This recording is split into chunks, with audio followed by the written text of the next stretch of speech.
Tur 202.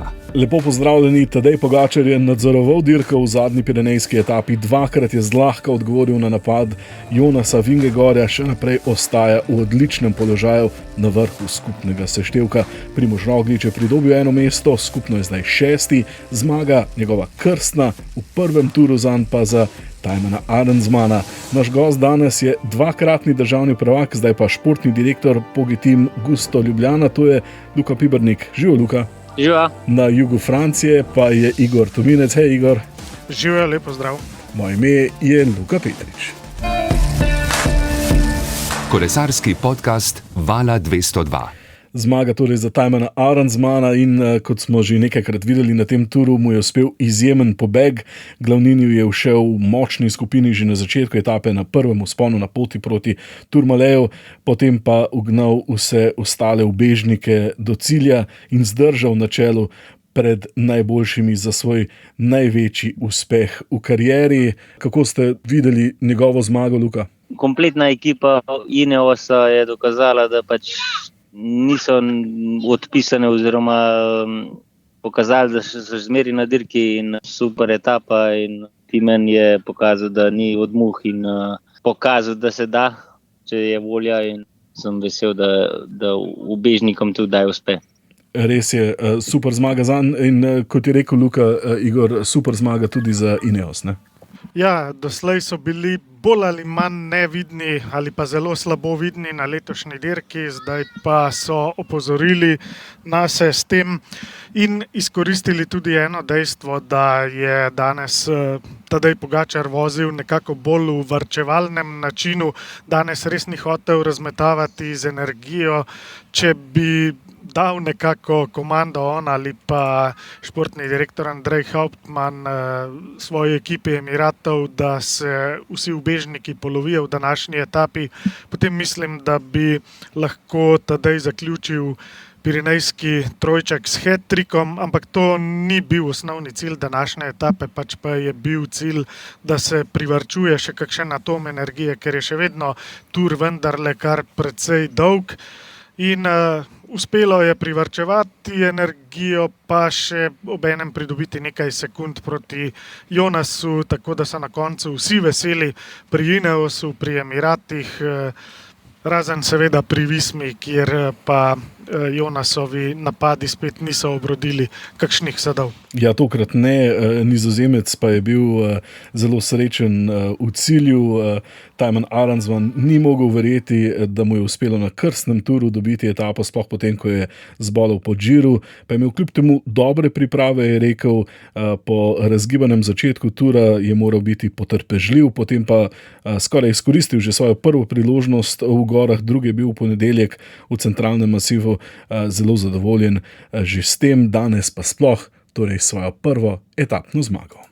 I don't know, I can't really believe it. It's already did the Giro this year and then got sick after the Giro, and but I think still after being sick I had a good preparation and going to my first tour I just wanted to experience everything and had to be really patient the first week because it was all pretty punchy and I had to wait until the mountains and then the first opportunity I got I was already second on the Mont d'Or stage, so that was already amazing and amazing experience in my first tour, but this is unbelievable, no? Just also the way I did it I think today, but also Carlos in that group, he was also super strong and he did a really good job for me, but I think I just had amazing legs and the shape of my life. Ja, srečen je bil tudi zaradi načina, kako mu je uspelo, da je že takoj na začetku šel skupaj z ostalimi ubežniki, med njimi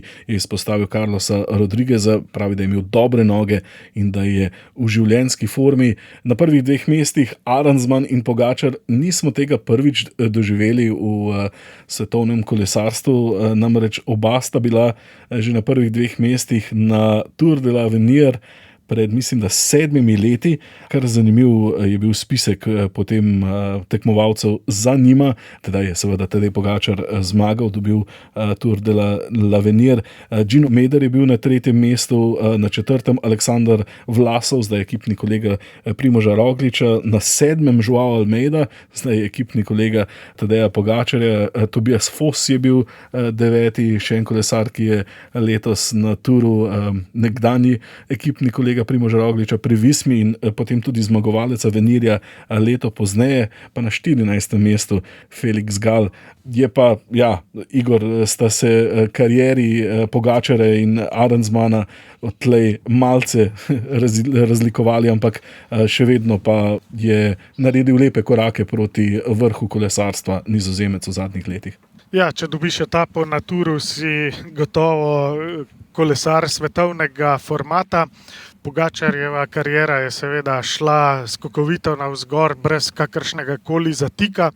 Nizozemec pa se je včasih malo iskal in ni imel verjetno povsem optimalnih priprav. Najbolj zabavna ali pa zanimiva zgodba mi je bila iz lanskega Gira, na katerem mislim, da je bil 6. v skupnem seštevku in večinoma vse svoje najboljše 3-tedenske dirke, ki jih je zaključil, je končal na 6. mestu. Po lanskem Giru je izjavil, da je med dirko pridobil 4 ali 5 kilogramov, kar mi je naravnost nenavadno, da kolesar med dirko pridobi toliko kilogramov. Kako mu je to uspelo, ne vem, ker vemo, da gre za izjemno porabo energije, ampak to se mu je zgodilo in na koncu lanskega Gira je prav zaradi tega rekel, da je imel v eni od zadnjih etap zelo, zelo slab dan in še dobil nekako velik časovni davek. Luka, ste že kdaj slišali za to, da so kolesari med 3-tedenskimi dirkami pridobivali kilograme? To ni tako nenavaden pojav. Vsi fanti so vrhunsko pripravljeni in bom rekel takole čisto po domače, če boš malo pretiraval oziroma telo se vname, prav tista voda, ki jo vežeš nase oziroma vežeš na telo, bom rekel, pridobiš tiste kilograme, ki v bistvu nobenemu niso jasni, ampak bom pa rekel, ko se spočiješ, pa jih spet tako izgubiš. In ni to ne mišična masa, ne maščoba, ampak prav tista voda, ki bom rekel, ko se telo vname in pride do tega. V tej etapi se je močna skupina izoblikovala že na začetku. V njej je bil tudi Tobias Johannessen, potem so njega ujeli na zadnjem klancu, na zadnjem vzponu. Ste bili presenečeni, Luka, da so spustili takšno močno skupino naprej, sploh ker je bil Johannessen zraven, glede na to, da je skupno 8., da je v igri za stopničke, da morda kdo drug iz najboljše deseterice ni preprečil tega, torej pobega te skupine. Jaz sem bil presenečen, da v bistvu UAE diktira tako močen tempo in vse skupaj držijo pod nadzorom, bom rekel, spet na zelo nizki razdalji oziroma zelo nizkem času. Ampak očitno vsem, da bom rekel, da se bojijo, ampak dejstvo je, da smo še vedno v 2. tednu in ogromno se še lahko zgodi in ko so se odločili in vse držali na neki, bom rekel, nizki razdalji. Če bi Jonas napadel, bom rekel, 2 kilometra prej, bi seveda spet zmagovalca imeli ali v Jonasu ali v Tadeju, ampak danes je spet dokazal, da ni pare letos in res je, v odlični formi je. Res, v odlični formi je, 6 sekund je še pridobil, 4 na cesti in potem še 2 po zaslugi bonifikacijskih sekund. Prisluhnimo, kaj je Tadej Pogačar povedal po koncu etape. Mislim, zdaj je on v poziciji, kjer mora poskušati pridobiti čas nazaj. Danes je bilo, mislim, res zahteven dan, zelo veliko klancev in tudi slabo vreme, tako da res izjemno težek dan, tako da jaz sem se bolj nagibal k temu, da samo nadziram in ne probavam nekih posebnih podvigov, ker mogoče bi imel pa danes Jonas malenkost boljši dan in mu nisem hotel pustiti, da mi vzame par sekund, tako da sem čakal za zadnjih par 100 metrov in šprintal za drugo mesto. Ekipa je odlično delala tudi danes, branili ste. Vas je kdaj zamikalo vseeno tista zmaga morda? Ja, seveda, mislim, ekipa so tukaj zato, da zmagamo, če se da.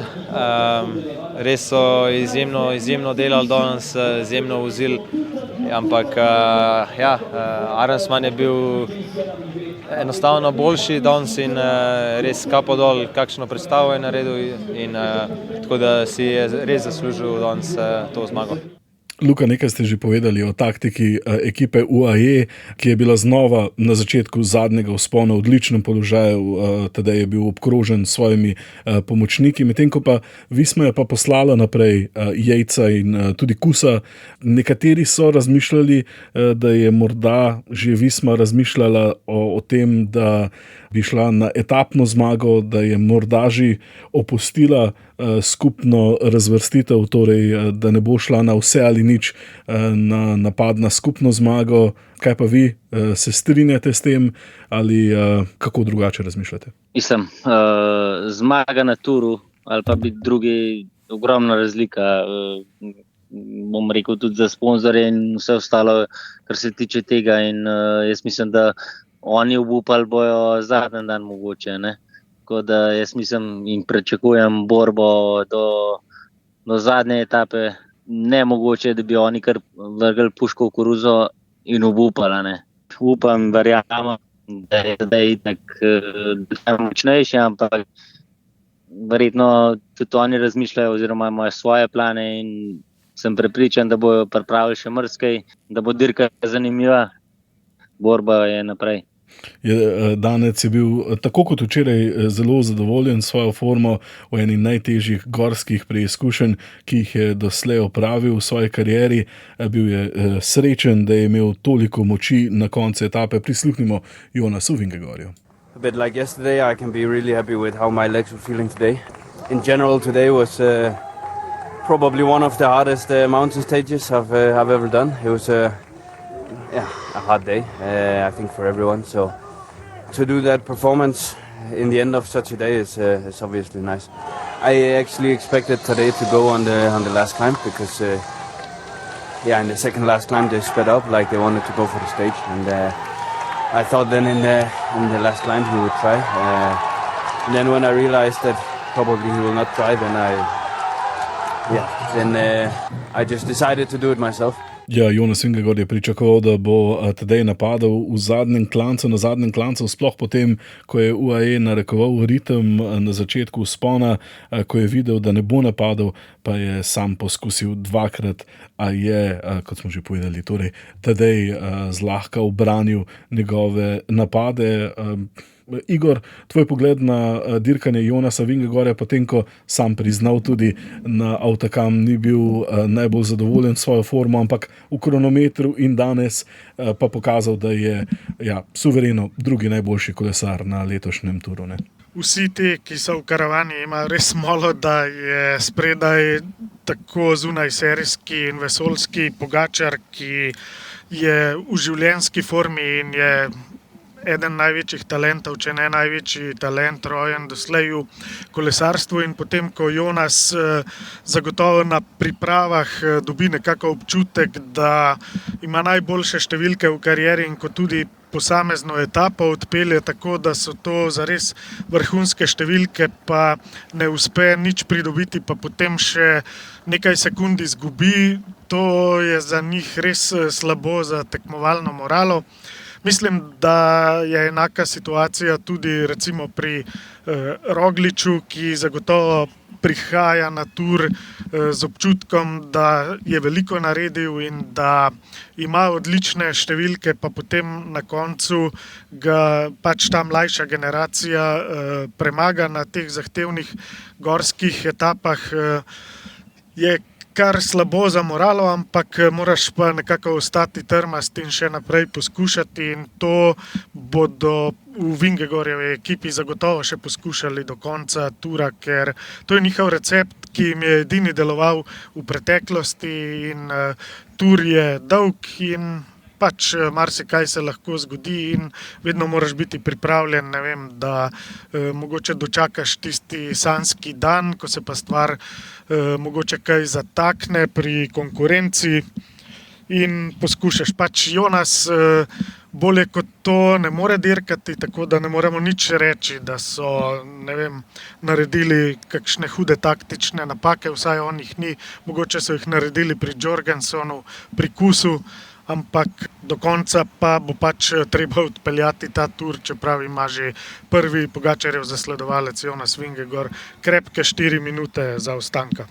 Na prvih 2 mestih sta bila v vsaki sezoni v zadnjih 4 letih, torej na zadnjih 4 turih, 2-krat na prvem mestu, Tadej Pogačar 2-krat na prvem mestu. Jonas Vingegaard letos kaže, da bo tako kot lani na prvem mestu, torej Tadej Pogačar, trenutno drugi Jonas Vingegaard. Gotovo pa bomo dobili nekoga drugega na zadnji stopnički oziroma na 3. mestu, kajti danes je odstopil Renko Evenepoel, potem ko znova na prvem klancu ni uspel slediti tempu preostalih in se potem odločil, da bo odstopil z dirke. Prisluhnimo, kaj je povedal po koncu. Ging gewoon iets, had niks zien. Een keer een mindere dag hebben. Kan, maar 3 op rij is niet iets dat ik normaal ken. Dus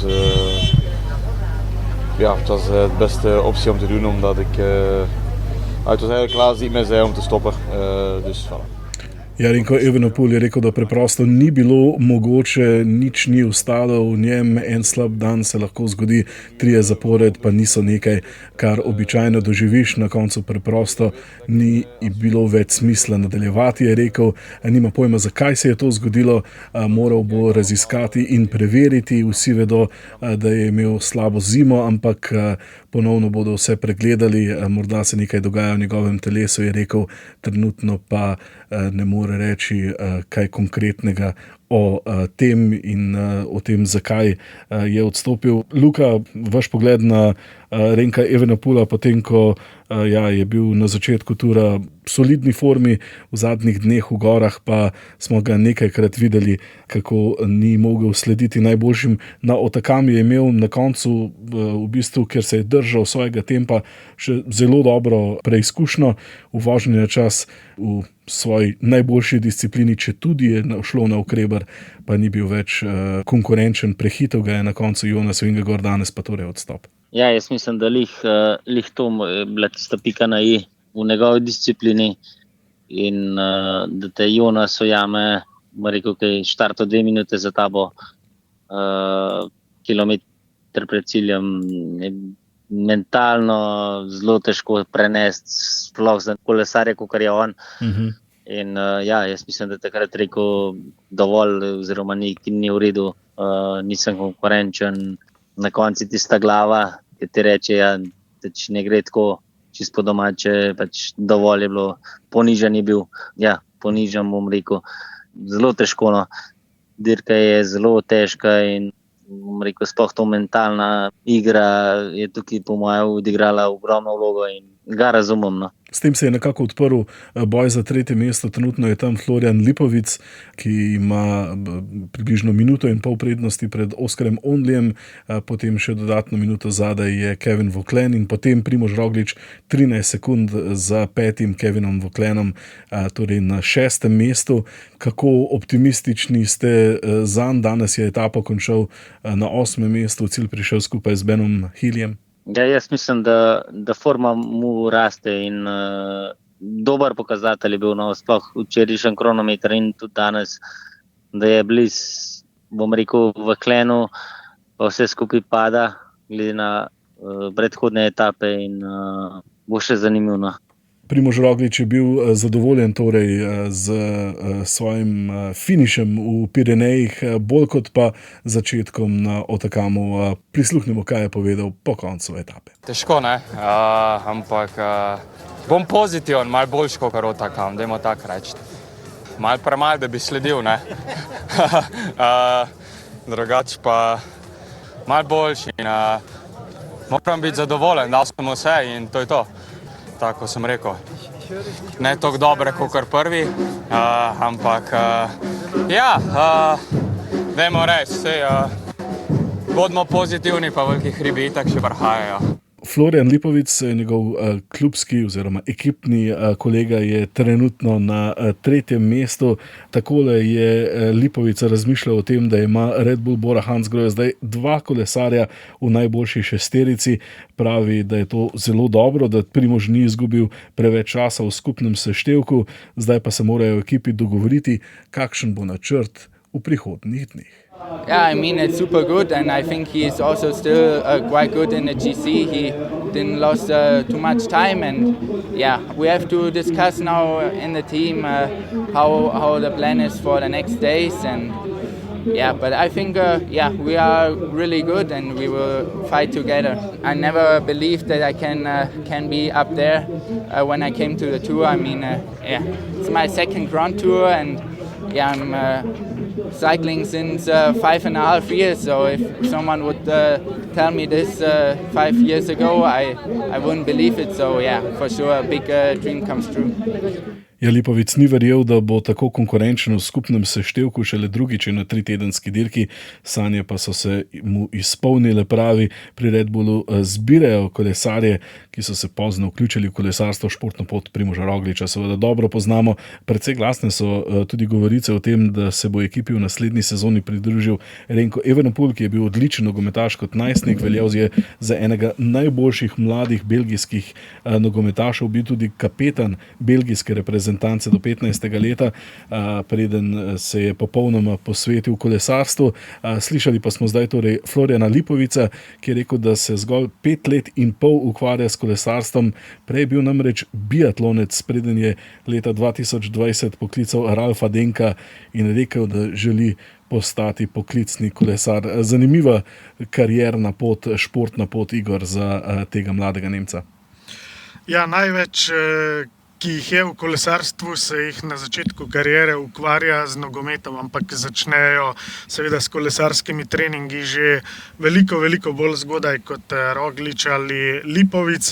Vseeno je Nemec veliko prej presedlal v drug šport, z 19 leti je že začel kolesarsko kariero, medtem ko Roglič tam nekje pri 22 letih, tako da tu sta že 3 leta in to kar 3 kritična leta razlike, tako da verjetno bo Nemec imel več, kako bi rekel, teh razredov kolesarske šole narejenih, ko bo prišel do zenita svoje kariere. Ena vzporednica mi je pa izredno zanimiva.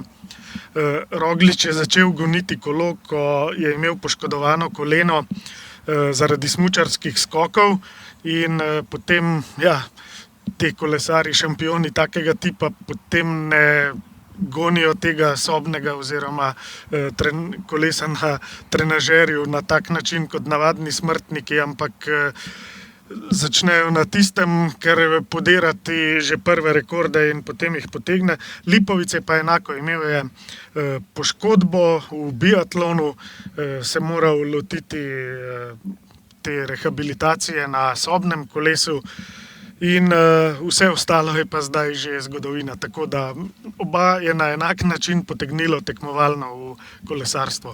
Res zanimivo. Se mi zdi, da se manjkrat to dogaja v drugih športih.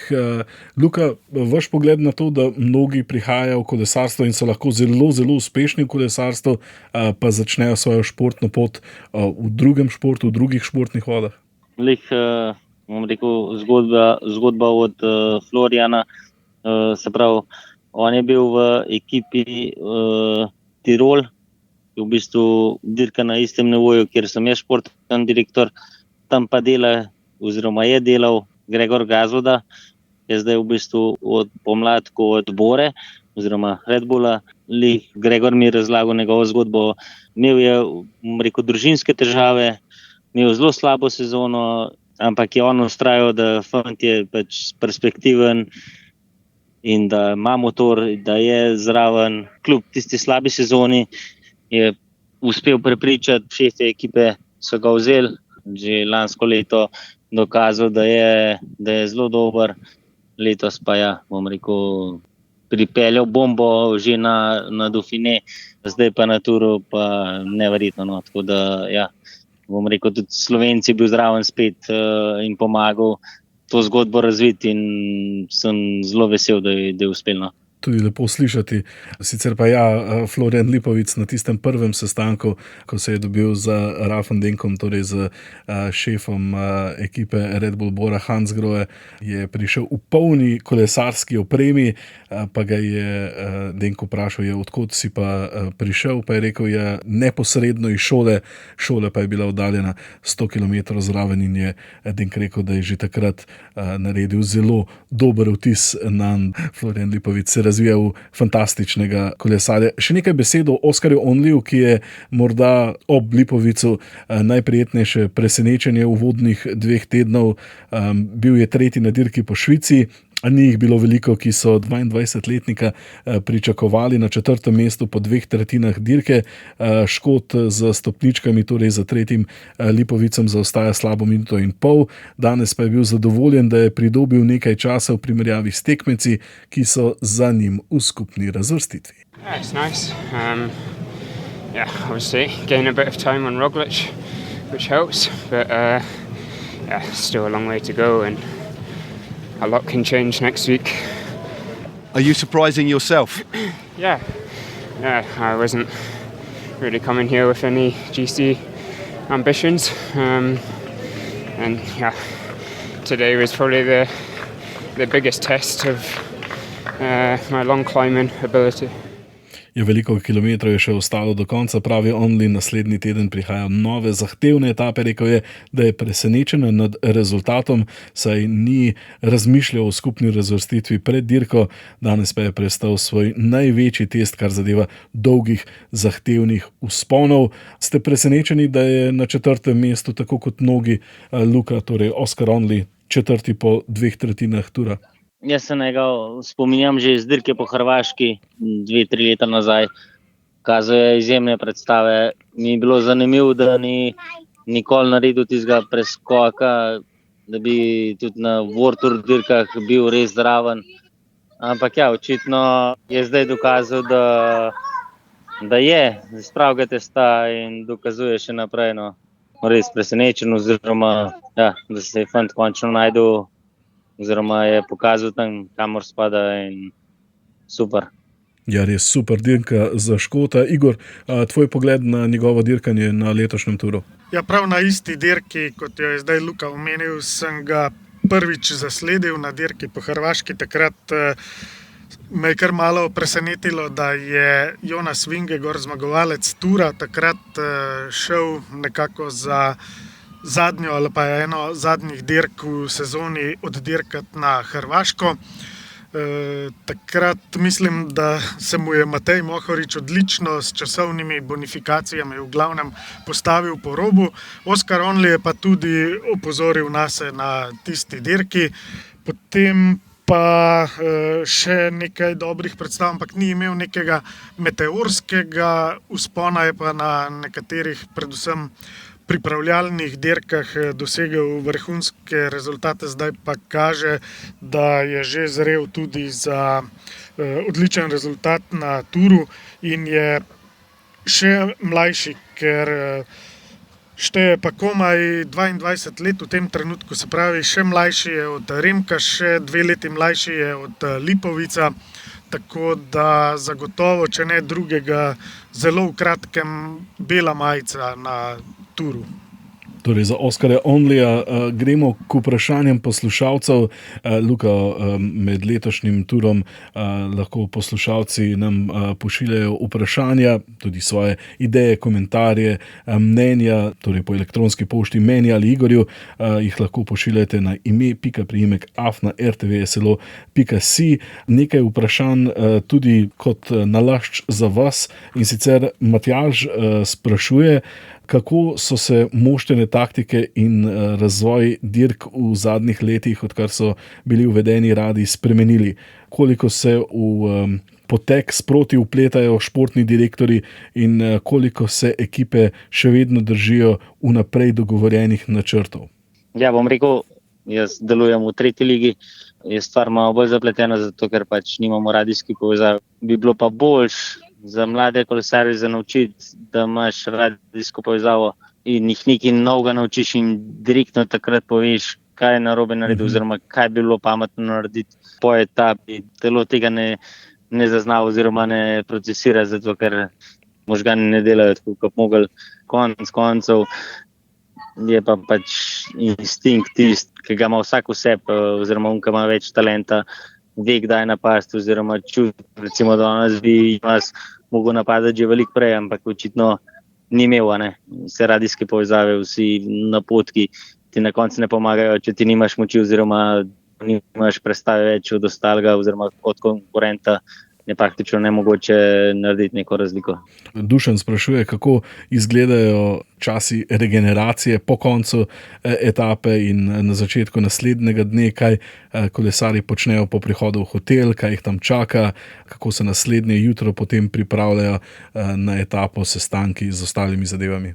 Takoj po etapi imaš nek napitek, ki je obogaten s sladkorjem, na to sledi neka pašta, riž, odvisno od posameznika, se usedeš v avtobus, odvisno koliko daleč je naslednji hotel, ampak v povprečju tam kakšno uro, prideš v hotel,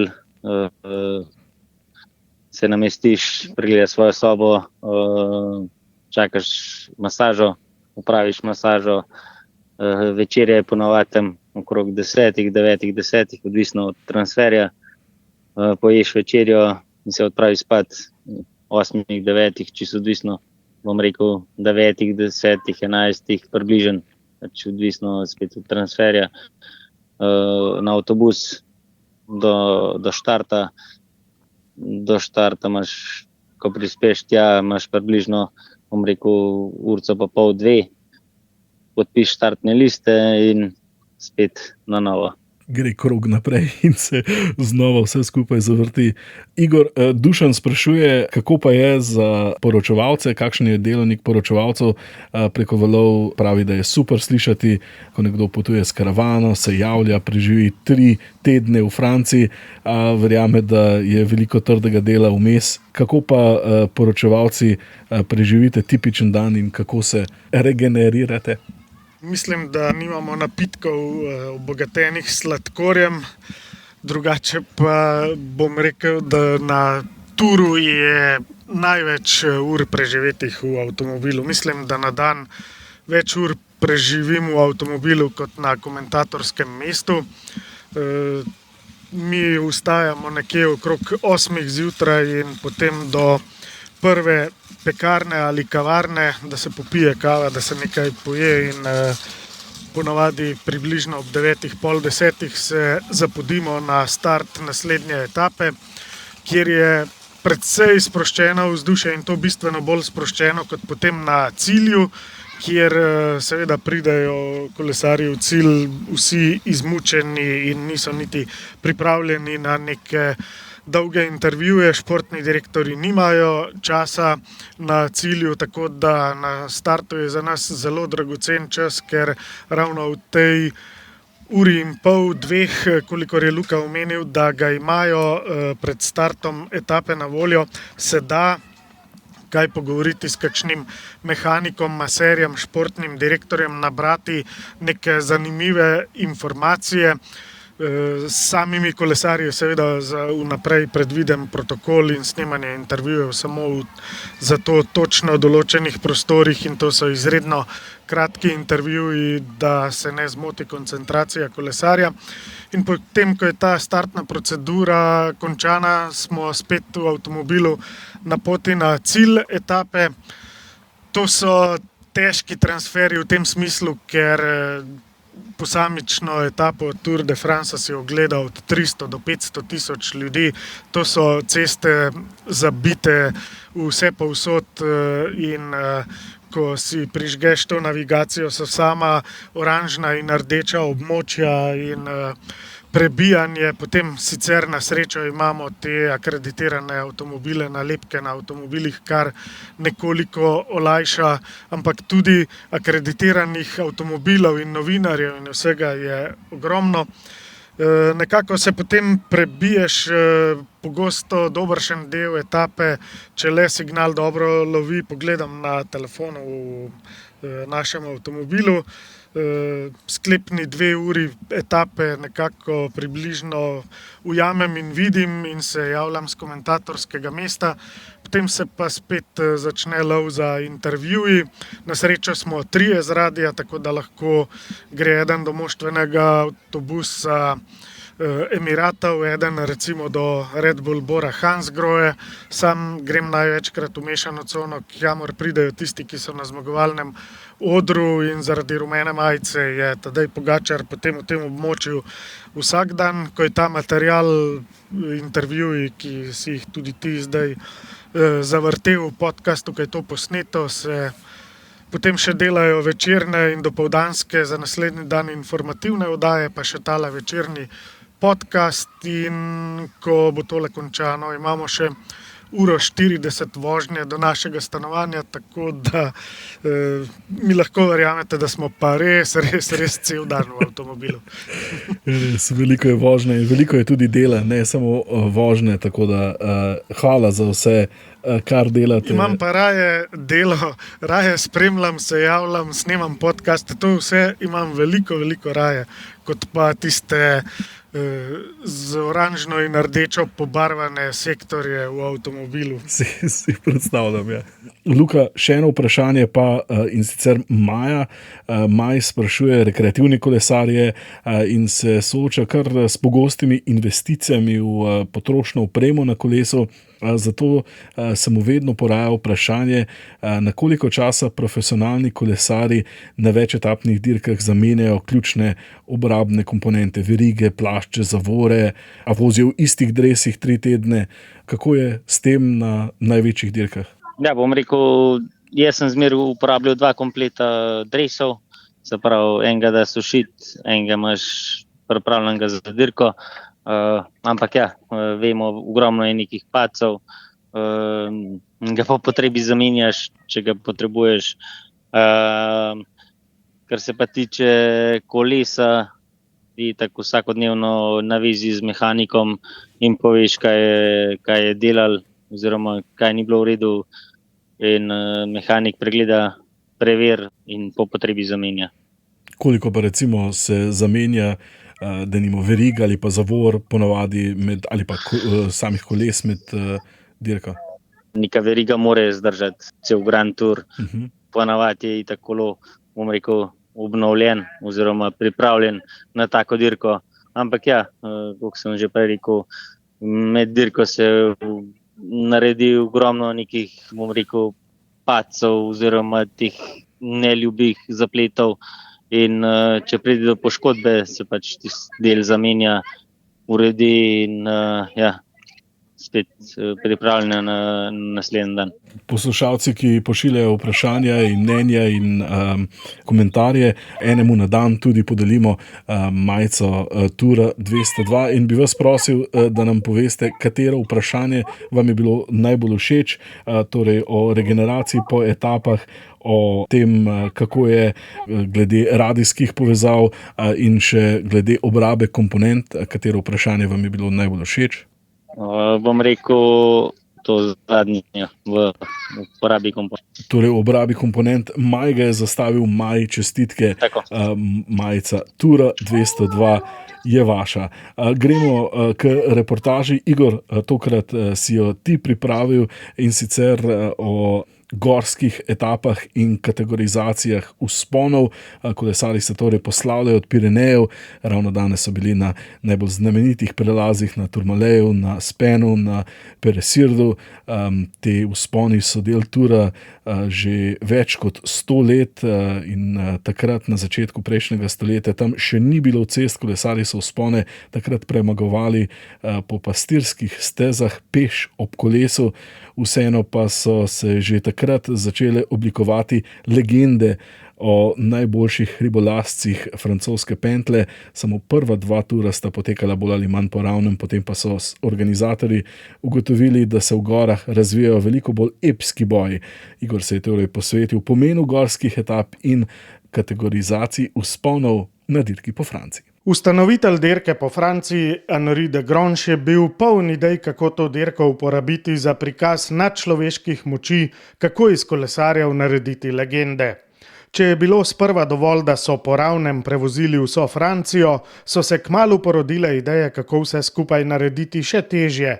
Menil je, da bi bil idealen scenarij tura, da bi samo en kolesar zdržal vse napore in da bi bil to na koncu ultimativni šampion.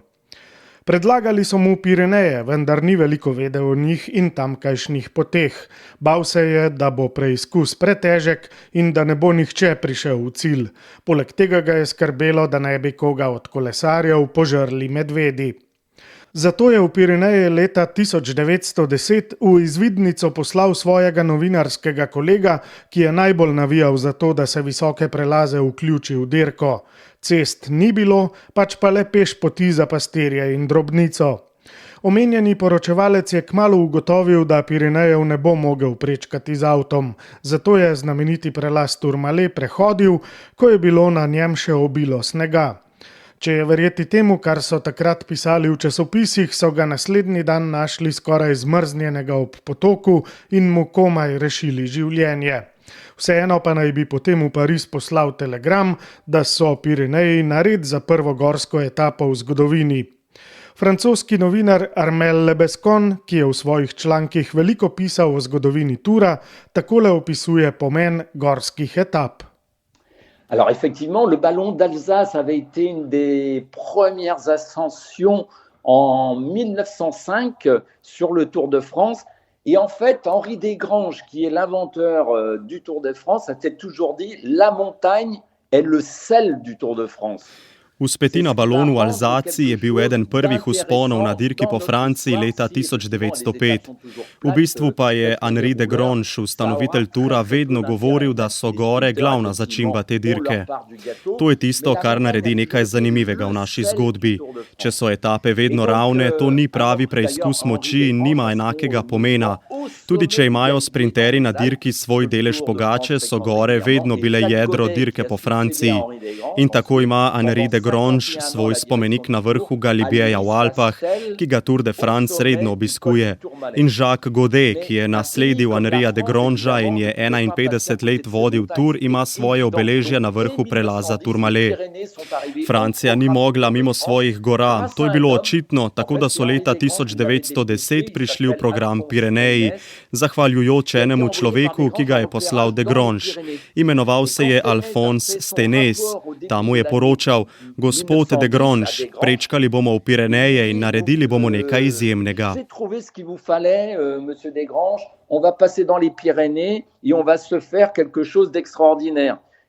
Alphonse Stenès je imel drzne ideje, ki so jih na svoji koži občutili kolesarji. Prvi zmagovalec Tourmaleja, Octave Lapize, se je na vrhu prelaza zadrl komisarjem, da so popolnoma nori, da so morilci. Zaradi tega dramatičnega krika je znamenita trasa prek prelazov Obisk, Tourmalet, Aspen in Peresird, prek 3 od teh gredo tudi letos, že v prvi izvedbi dobila ime Krog smrti, naziv, ki se tega kroga drži še danes. Leto za prvim obiskom Pirenejev je šel Tour de France prvič tudi v Alpe, pa leto zatem spet v Pireneje, zdaj pa sta obe gorstvi že dolgo stalnica na meniju. Traser dirke po Franciji Thierry Gouvenou je o zahtevnosti letošnjih gorskih etap povedal naslednje. Alors c'est vrai que cette année on a un tour qui ressemble plus à la tradition, on va faire 9 étapes dans la plaine. Par contre, pour compenser les 9 étapes dans la plaine, on a fait des étapes très difficiles. Letos imamo dirko, ki spominja na tradicijo. Imeli bomo 9 etap v dolini. Po drugi strani pa, da uravnotežimo 9 ravninskih etap, smo pripravili zelo zahtevne etape v gorah. Etape v Pirenejih in Alpah so zelo zahtevne. Imamo na primer alpsko etapo, v katero smo vključili 3 zelo zahtevne prelaze, in sicer Glandon, Madeleine in Col de la Loze. To je nekaj, česar v zadnjih letih nismo počeli. In tam bomo res v maratonu gora, kjer bodo kolesarji morali imeti veliko vzdržljivost in se soočiti z veliko utrujenostjo. Menimo, da je prava sezona za ponovno uvedbo tako zahtevnih etap. Et avec beaucoup de fatigue, et on pense que c'était la bonne année pour remettre des étapes aussi difficiles. To so 3 zaporedni vzponi ekstra kategorije, kar je precejšnja redkost v posameznih etapah. Kako se sploh določi, katere kategorije je vzpon? Veliko zgodb je bilo objavljenih o tem, da je kategorijo določil direktor dirke, ko je videl, v kateri prestavi lahko prevozi posamezen prelaz z znamenitim avtomobilom Citroën 2CV oziroma po domače s pačkom. Če je lahko vozil v 4. prestavi, je bil to vzpon 4. kategorije, če je moral dati v 3., je bil vzpon 3. kategorije in tako naprej.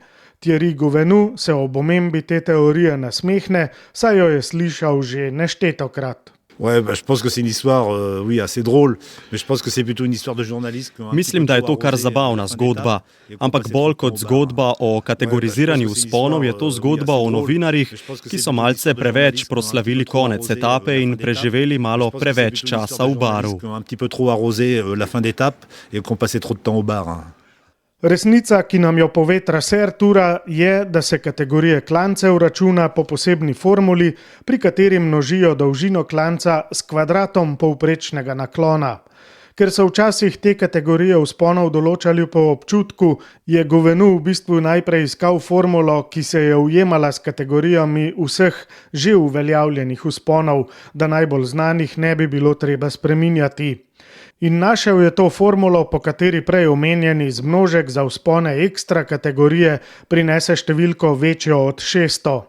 Po tej formuli bi tudi nekaj najbolj znanih slovenskih kolesarskih vzponov na Krvavec, na Vršič in denimo na Golte sodilo med vzpone najvišje oziroma ekstra kategorije. Denimo vzpon na Celjsko kočo pa bi bil druge kategorije. In ko smo že pri slovenskih hribolazcih, smo enega naših najboljših v zgodovini tura, Janija Brajkoviča, povprašali, kateri vzponi so mu povzročali največ preglavic. Meni so bili težji Pireneji, ker so ceste so ožje, asfalt je slabši, bolj so strmi, neenakomerni, Alpe so pa bolj take lepše, vsaj meni. Sicer pa Brajkovič poudarja, da kolesarjem ni težko prevoziti vseh teh klancev samih po sebi, če bi si lahko vedno sam določal svoj ritem. Za poklicne kolesarje postanejo vsi ti vzponi težki takrat, ko se dirka na polno. Čisto odvisno od samega tempa.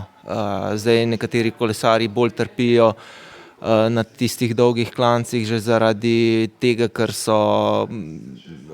niso recimo temu klasični klančarji. Zdaj tisti kolesarji, ki so dobri na klanec, mislim, da imajo raje dolge klance.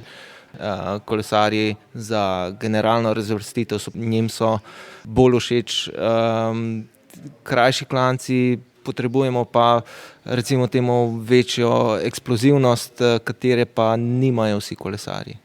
Kategorija vzponov torej ne pove vsega o težavnosti etape. Če v skupini favoritov ni napadov, se lahko tudi na papirju zelo težko etapo odpelje brez prehudih naporov in posledic. In obratno, če se ves dan vrstijo napadi, so lahko kolesarji povsem izčrpani, če tudi je šlo za pretežno ravninsko etapo. Vsi pa se strinjamo s tem, kar je ugotovil že ustanovitelj tura. Gore so sol dirke po Franciji. V gorah je največ gledalcev, tudi po televiziji vsi najraje gledamo gorske etape. Kolesarski podcast Vala 202. Jutrišnja etapa, Luka, taka razgibana, hribovita, konča pa se v Carcassonu, torej z bolj ravninskim finišem. Kaj pričakujete tej etapi ob slovesu od Pirenejev? Ja, jaz mislim, da bo kar šprint ravnine. Ena zadnjih etap, kjer se dejansko pričakuje šprint in jaz mislim, da šprinterske ekipe bodo dale vse od sebe, da pride do šprinta. Igor, takšno pričakovanje tudi v karavani? V karavani so pa kolesari tipa Matej Mohorič, ki imajo pa to etapo obkroženo, ker ima nekaj vzponov, 2 sta 3. kategorije in eden je 2. kategorije. In me prav zanima, kako se bo razvijal ta boj med ubežniki in sprinterskimi ekipami. Zagotovo bodo šli v beg takšni lovci na etapne zmage, ki imajo velik zaostanek v skupni razvrstitvi, tako da Emiratom ne bo treba kaj dosti delati, po mojem mnenju, na jutrišnji etapi in morajo spočiti svoje kolesarje in tako naprej. Če bodo pa moštva, kot so Lidl, Trek, Intermarché, pa tudi Sudal, zdaj, ko nima več Remka, stavili vse na sprint, potem bodo pa ti morali poloviti Mohoriče in druge kolesarje takšnega tipa, Bena Hilija, ki bo po moje spet močen in tako naprej. Se pravi, ne vem, odločam se nekako med 50-50 možnost za oba tipa kolesarjev. Še za konec še en kviz, in sicer leta 2020, poleti pred državnim prvenstvom, smo v nagradnem kvizu, morda niste vedeli, zastavili vprašanje, kateri kolesar se je na državnih prvenstvih od leta 2000 naprej, torej od leta 2000 do leta 2020, največkrat uvrstil med najboljše 3. A veste, kakšen je pravilni odgovor, Luka? Matej Mohorič. Ni Matej Mohorič, takrat je bil pravilni odgovor Luka Pibernik. Zdaj pa po državnih prvenstvih v zadnjih 5 letih sta Luka Mezgec in Matej Mohorič še bila med 3 tolikokrat, da sta ona dva zdaj rekorderja, kar se tega tiče. 6-krat sta bila v svojih karierah med najboljše 3. Takrat, ko smo pa to vprašanje zastavili, pa ste pravilni odgovor bili vi. Tako da ja, sem to našel v našem arhivu, pa se mi je zdelo zabavno, da tudi vam to zastavim. 2-krat pa ste bili seveda državni prvak, 2013 in 2015. Katera od teh dirk vam je bolj všeč, ali sta obe enakovredni? Kar je enakovredna. Sploh danes, ker je kar nekaj od tega se radi spominjate. Za nazaj. Si predstavljam. Luka, hvala lepa, da ste si vzeli čas za naš podcast. Super se je bilo pogovarjati z vami. Igor, hvala tudi tebi. Jutri bova spet skupaj, kot po vsaki etapi kolesarske dirke po Franciji. V podcastu Tour 202 se nam bo pridružil šef ekipe Bahrain Victorious Milan Eržen. Uživajte, se slišimo. Tour 202.